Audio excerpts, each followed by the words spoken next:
गरीब आदमी को कर्ज की जरूरत पड़ गई, 1000 दिनार चाहिए। मैं कह चुका हूं कि दिरहम चांदी का होता था, दिनार सोने का। अब 1000 दिनार लेना है। तो जिस बंदे से उसने कहा, अगरचे वो नेक बंदा था, उसने कहा यार 1000 दिनार दे दो। तो कहने लगा कोई गवाह है तेरे पास? वो कहने लगा गरीबों का गवाह कौन होता है? हाँ एक गवाह है। कहा कौन? का मेरा रब, वो तेरे और मेरे बीच गवाह है। उसने कहा कोई कफील, अगर तू पैसे ना दे सके तो वो बाद में दे दे, या तुझे कुछ हो जाए तो वो दे दे। उसने कहा कफील भी मेरा अल्लाह ही है। मेरे पास अगर है तो रब करीम का नाम है, अगर एतमाद कर सकता है तो कर ले। बंदा नेक था, उसने कहा रब के नाम पे, रब की किफालत पे, अल्लाह को गवाह बना के मैं तैयार हूं तुझे 1000 देने। उसने 1000 दिनार दे दिया। वक्त वापसी का तय हो गया। वो चला गया पैसे लेके।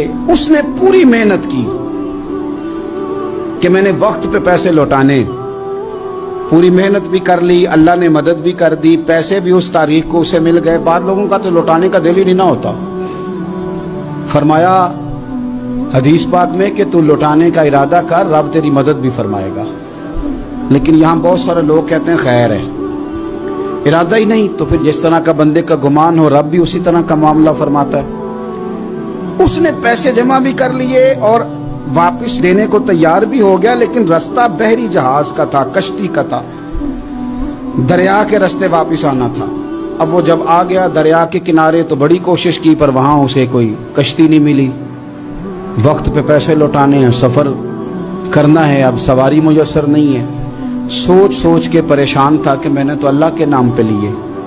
अचानक दिल में एक तजवीज आई। उसने एक लकड़ी ली, लकड़ी को अंदर से खोला, 1000 दिनार उसमें भरा। बुखारी पढ़ रहा हूं, और साथ एक खत भी लिखा कि यार मैं पैसे पहुंचाना चाहता था पर मुझे कोई चीज नहीं मिली दरिया के उस पार आने, अल्लाह के नाम पर तेरी तरफ रवाना कर रहा हूं। और ये कह के वो लकड़ी दरिया में रख दी।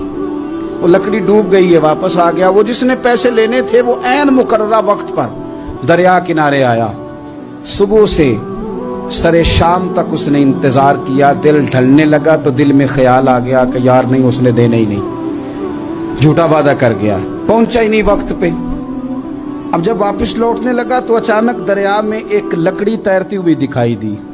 कहने लगा ले जाता हूं, शाम को रोटियां पकाने के काम आएगी, ईंधन बना के जला लूंगा, हंडिया पक जाएगी। लकड़ी उठा के जलाने के लिए घर लाया। गुमान था कि वो नहीं आया वादा करके।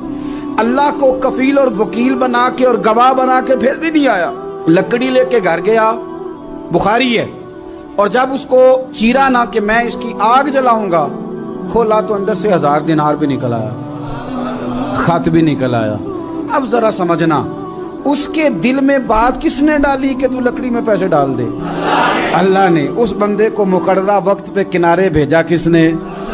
लकड़ी सिर्फ उसी के हाथ आई तो ये बंदोबस्त किया किसने? अल्लाह ने। घर जाके चीरी तो पैसे बाहिफाजत उस तक पहुंचाए किसने? तो फिर हमें भी तवज्जो अल्लाह की जानिब भी करनी चाहिए। हमारे पे दिल की तवज्जो रब की तरफ ही होनी चाहिए ना। हमें इधर उधर जाने की, देखने की, बंदों पर गौर करने की जरूरत क्या है?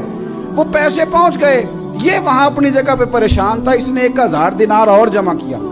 फिर दोबारा एक दिन दरिया किनारे आया, कश्ती मिल गई, बैठ के अपने उस भाई के पास आया। कहने लगा देखना मुझ पर बदगुमान ना होना, पैसे उस तारीख को भी जमा कर लिए थे।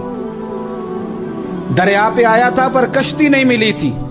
फिर मैंने ना लकड़ी में डाल के, खत डाल के तेरी तरफ भेज भी दिए थे, लेकिन आज मैं फिर लेके आ गया हूं। वो कहने लगा खुश हो जा, जिस रब को तूने मेरा और अपना गवाह बनाया था उस रब ने मेरे तक पहुंचा भी दिए हैं। जब लोग अल्लाह को गवाह बनाते हैं, रब की जानिब अपनी तवज्जो करते हैं, अपनी चाहतों, ख्वाहिशात और अपनी सारी चिट्ठियां अपने रब करीम की रहमत की तरफ रवाना करते हैं, फिर अल्लाह अपने बंदों को मायूस नहीं करता। अल्लाह अपने बंदों को नवाज देता है।